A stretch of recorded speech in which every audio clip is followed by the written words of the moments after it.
اعوذ باللہ من الشیطان الرجیم بسم اللہ الرحمن الرحیم۔ بس جب اللہ کسی کو ہدایت بخشنے کا ارادہ کرتا ہے تو اس کے سینہ کو اسلام کے لیے کھول دیتا ہے، اور جسے گمراہی میں چھوڑنا چاہتا ہے تو اس کے سینہ کو تنگ کر دیتا ہے۔ جیسا کہ وہ زبردستی آسمان پر چڑھ رہا ہے، اسی طرح اللہ ان لوگوں پر کثافت مسلط کر دیتا ہے جو ایمان نہیں لاتے۔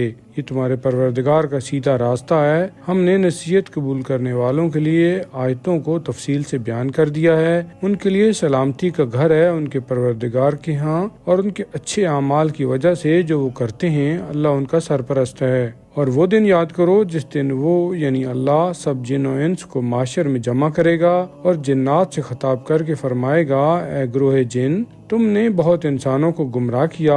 اس وقت وہ آدمی جو ان جنات کے دوست و رفیق ہوں گے کہیں گے، اے ہمارے پروردگار، ہم سب نے ایک دوسرے سے خوب فائدہ اٹھایا، اور اب ہم اپنی اس میعاد کو پہنچ گئے ہیں جو تو نے ہمارے لیے مقرر کی تھی۔ اللہ فرمائے گا، اب تمہارا ٹھکانہ دوزخ ہے جس میں تم ہمیشہ رہو گے، سوائے اس کے جسے اللہ بچانا چاہے گا، بے شک تمہارا پروردگار حکیم و علیم ہے۔ اور اسی طرح ہم بعض ظالموں کو ان کے اعمال یعنی کرتوتوں کی وجہ سے بعض کا سرپرست بناتے ہیں یا ایک دوسرے پر مسلط کرتے ہیں۔ اے گروہ جن و انس، کیا تمہارے پاس تم ہی میں سے میرے کچھ رسول نہیں آئے تھے جو تمہیں میری آیتیں سناتے تھے اور تمہیں اس دن کی پیشی سے ڈراتے تھے؟ وہ جواب میں کہیں گے کہ ہم اپنے خلاف گواہی دیتے ہیں۔ ان کو دنیاوی زندگی نے دھوکہ میں مبتلا کر دیا تھا، اور اب وہ اپنے خلاف گواہی دیں گے کہ وہ بے شک کافر تھے۔ یہ رسولوں کا بھیجنا اس لیے ہے کہ تمہارا پروردگار بستیوں کو ظلم و جور سے ہلاک نہیں کرتا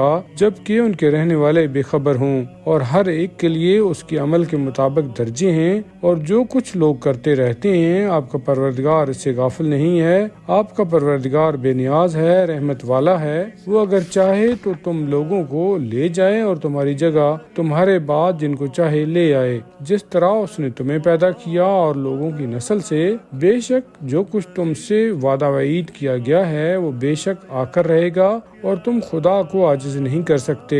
اے رسول، کہہ دیجئے، اے میری قوم، تم اپنے مرتبہ و مقام کے مطابق عمل کرتے رہو، میں بھی اپنے مرتبہ کے مطابق عمل کر رہا ہوں۔ عنقریب تمہیں معلوم ہو جائے گا کہ انجام کار کس کے حق میں بہتر ہے۔ جو ظالم ہیں وہ فلاح نہیں پائیں گے۔ ان لوگوں نے اللہ کے لیے اسی کی پیدا کی ہوئی کھیتی اور مویشیوں میں ایک حصہ مقرر کر رکھا ہے، اور اپنے خیال کے مطابق کہتے ہیں کہ یہ حصہ اللہ کا ہے اور یہ ہمارے شریکوں یعنی دیوتاؤں کا ہے۔ جو حصہ ان کے شریکوں کا ہوتا ہے وہ تو اللہ کو نہیں پہنچتا، اور جو حصہ اللہ کا ہے وہ ان کے شریکوں تک پہنچ جاتا ہے۔ یہ لوگ کیا ہی برا فیصلہ کرتے ہیں۔ اور اسی طرح بہت سے مشرکوں کے لیے ان کے شریکوں نے ان کی اولاد کے قتل کرنے کو خوشنما بنا رکھا ہے تاکہ انجام کار انہیں تباہ کریں اور ان کے دین و مذہب کو ان پر مشتبہ کریں۔ اگر اللہ اپنی قدرت قاہرہ سے چاہتا تو یہ ایسا نہ کرتے، لہٰذا انہیں چھوڑیے اور ان کی افطرا پردازیوں کو،